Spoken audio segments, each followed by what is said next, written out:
Hello friends, आप सब कैसे हैं। आई होप आप सब बढ़िया होंगे। आज हम पढ़ेंगे प्रस्तावना से रिलेटेड कुछ प्रश्न सॉल्व करते हैं। निम्नलिखित शब्दों में से कौन से शब्द 42वें संवैधानिक संशोधन द्वारा प्रस्तावना में जोड़े गए थे? समाजवाद, ग्राम स्वराज, पंथ निरपेक्षता और संपूर्ण प्रभुत्व संपन्न। इसका सही आंसर क्या होगा?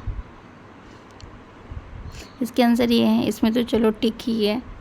1 और 3 यानी समाजवाद को जोड़ा गया था और पंथ निरपेक्षता को 42वें संवैधानिक संशोधन में जोड़ा गया था। भारत एक गणतंत्र है, इसका क्या अर्थ है? सभी मामलों में अंतिम अधिकार जनता के पास है। भारत में संसदीय शासन नहीं है। भारत में वंशानुगत शासन नहीं है। भारत राज्यों का संघ है।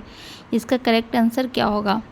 भारत में वंशानुगत शासन नहीं है, क्योंकि भारत एक गणतंत्र राज्य है, देश है।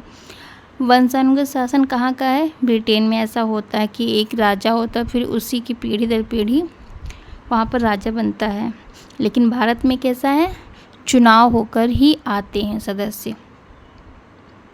भारत के संविधान के आमुख का लक्ष्य उसके सभी नागरिकों के लिए सुनिश्चित करना है। सामाजिक तथा आर्थिक न्याय, विचार तथा अभिव्यक्ति की स्वतंत्रता, अवसर की समानता, व्यक्ति की प्रतिष्ठा। इसका करेक्ट आंसर क्या होगा? आप लोग बताएं। इसका करेक्ट आंसर डी होगा। भारत के संविधान के आमुख लक्ष्य के सभी नागरिकों के लिए सुनिश्चित करना। सामाजिक तथा आर्थिक न्याय तो है, ये प्रस्तावना में ही दिया गया है। विचार तथा व्यक्ति की स्वतंत्रता भी प्रस्तावना में ही हमारी बताई गई है। अवसर की समानता भी कही गई है और व्यक्ति की प्रतिष्ठा, यानी ये सभी हैं।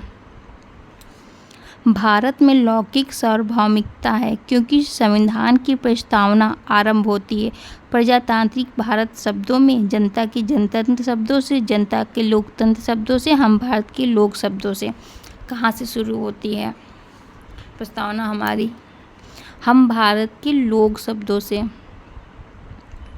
इसका करेक्ट आंसर होगा हम भारत के लोग। संविधान की प्रस्तावना के बारे में कौन सा सही है?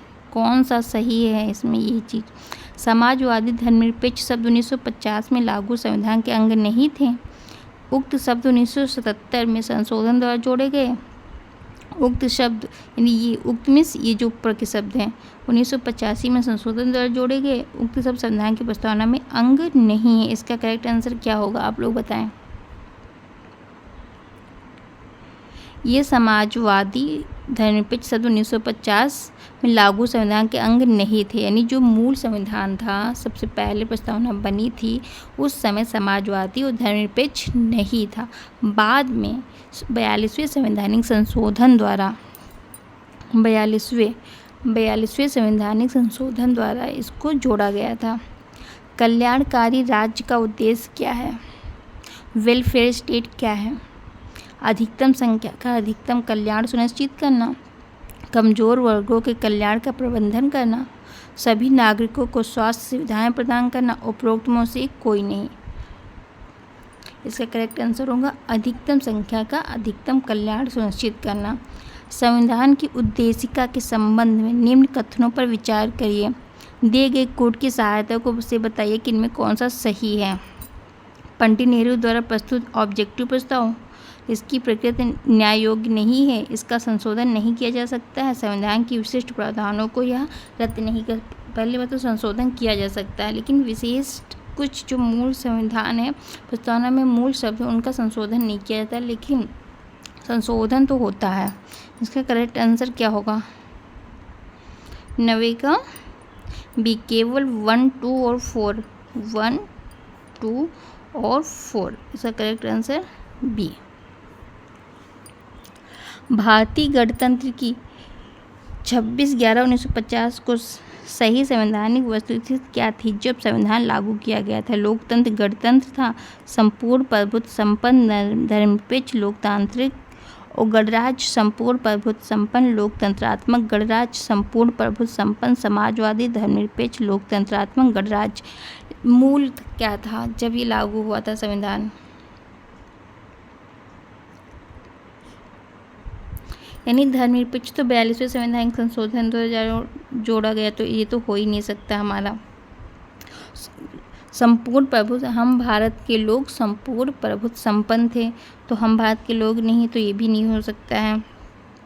संपूर्ण प्रभुत्व संपन्न समाजवादी, समाजवादी भी शब्द हमारा 42वें संवैधानिक संशोधन द्वारा जोड़ा गया था, तो इसका करेक्ट आंसर होगा सी। इनमें से कौन सही है? सामाजिक समानता संविधान में प्रत्याभूत नहीं है। देश में सामाजिक समानता पहले से विद्यमान थी। सामाजिक समानता संविधान में प्रत्याभूत है। उपयुक्त में से कोई नहीं। सामाजिक समानता संविधान में प्रत्याभूत है, यानी कि पहले से थी। सामाजिक समानता संविधान में प्रत्याभूत है, पहले से थी, लेकिन इसको जो सामाजिक शब्द है उसको हम 42वें संवैधानिक संशोधन द्वारा जोड़ते हैं। भारत के संदर्भ में निम्न में से कौन धर्मनिरपेक्ष शब्द का सही भाव व्यक्त करता है? भारत में अनेक धर्म हैं। भारतीयों को धार्मिक स्वतंत्रता प्राप्त है। धर्म पालन व्यक्ति की इच्छा पर निर्भर है। भारत में राज्य का कोई धर्म नहीं। इसका करेक्ट आंसर क्या होगा? धर्मनिरपेक्ष मतलब भारत में राज्य का अपना कोई धर्म नहीं है। हर धर्म को स्वतंत्रता तो देता है हमारा संविधान, लेकिन अपना कोई धर्म नहीं है। करेक्ट आंसर, भारत में राज्य का कोई धर्म नहीं है। निम्नलिखित शब्दों में से कौन सा शब्द सन 1975 में भारतीय संविधान की प्रस्तावना में सम्मिलित नहीं था? बंधुत्व, संप्रभु, समानता और अखंडता। अखंडता को भी बाद में जोड़ा गया था। करेक्ट आंसर अखंडता होगा। निम्नलिखित में से कौन सा शब्द भारत के संविधान की उद्देशिका में नहीं है? समाजवादी, पंथनिरपेक्ष, प्रभुत्व संपन्न, लोक कल्याणकारी। इसका करेक्ट आंसर क्या होगा? उद्देशिका यानी संविधान में जो उद्देश्य है प्रस्तावना में, अगर आप लोग डिटेल से प्रस्तावना पढ़ेंगे तो उसमें एक भी करेक्ट इसके जो क्वेश्चन बाहर से नहीं आए हुए हैं।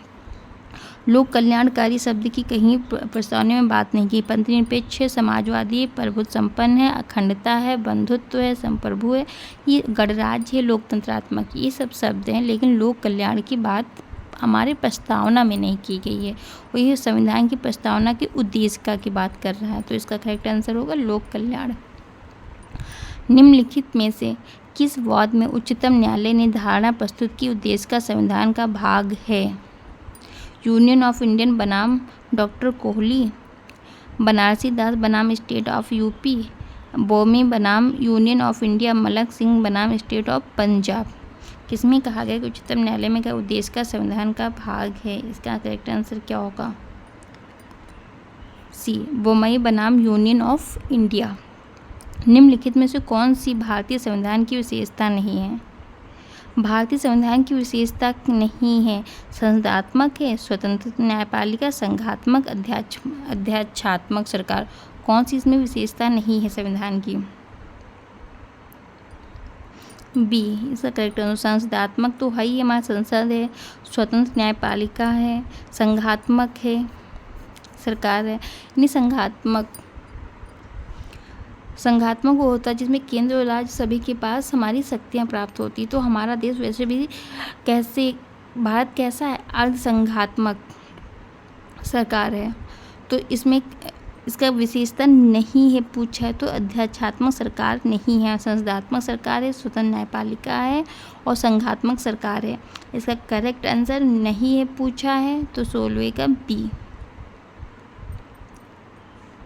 निम्नलिखित में कौन सा राज्य का सबसे महत्वपूर्ण तत्व है? ध्वज, राजधानी, शासनाध्यक्ष और संप्रभुता। इसका करेक्ट आंसर संप्रभुता। संप्रभुता का मतलब क्या होता है? संप्रभुता का मतलब ये होता है कि भारत एक ऐसा देश है जहाँ इसको खुद की शक्तियाँ अपने मामले में खुद, ये जो है ना, चाहे आंतरिक विरोध हो या बाहरी कोई भी शक्तियाँ हों, उसमें खुद निपटारा ये करेगा। कोई तीसरा इसमें हस्तक्षेप नहीं कर सकता। यानी एक संपूर्ण संप्रभुत्व संपन्न देश है भारत। महत्वपूर्ण तत्व क्या है? संप्रभुता है। भारतीय संविधान की प्रस्तावना से सिलसिले में निम्नलिखित में से कौन सा क्रम सही है? गणतंत्र, जनवादी, धर्मनिरपेक्ष, समाजवादी, सार्वभौमिक, सत्तात्मकता। तो हो ही नहीं सकता क्योंकि भारत एक संप्रभु है, सत्य संपन्न है, समाजवादी है, धर्मनिरपेक्ष, जनवादी यानी लोकतंत्र है, फिर गणतंत्र है। इसका करेक्ट आंसर डी होगा। ये क्वेश्चन आपको कैसे लगे कमेंट में ज़रूर बताइएगा। अगर आपको चैनल अच्छा लगा तो चैनल को सब्सक्राइब करिएगा, लाइक करिएगा और शेयर करिएगा। Thank you.